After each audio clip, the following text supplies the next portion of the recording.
so glad that you are considering signing up for the Siburt Institute's Minister Salary Survey.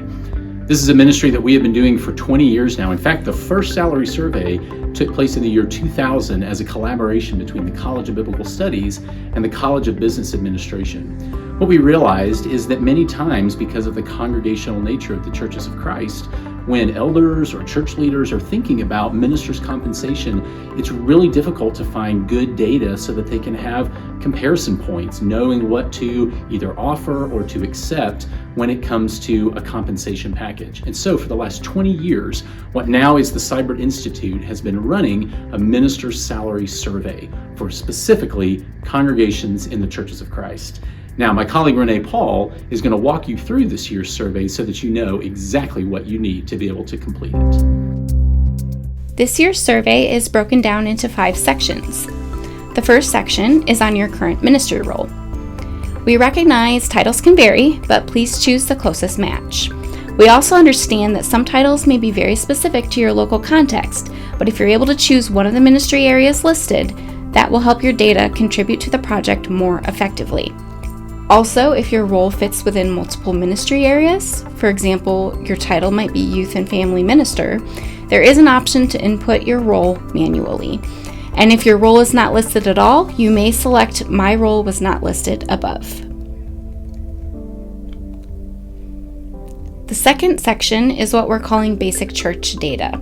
These questions will ask about your employer, the church, including the average weekly attendance for all worship services, including online, and the church's 2024 operating budget. Keep in mind, this is asking about the whole church, not just your specific ministry. We also have a new question this year on church setting, that is, whether you are in a large metropolitan area or a rural setting, etc. We recognize that some of the options may feel a bit subjective, but please choose the one that best describes where the church is located. The third section is about base salary. Your base salary is also known as your gross pay, which is before taxes and deductions. It does not include any benefits such as retirement or health insurance. We do recognize housing is an important benefit for many ministers, but we will be asking about housing at a later time in the survey. So if a housing benefit is in addition to your salary, please exclude it here. The fourth section will include questions about housing, allowances, benefits, and leave.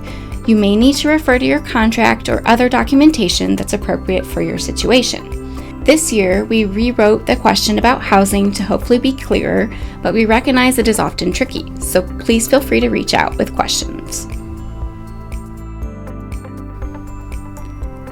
Then lastly, the fifth section will include basic demographic questions such as age and education, and then you'll reach the end of the survey. To submit the survey, scroll down and click on the Submit button here in the bottom right-hand corner.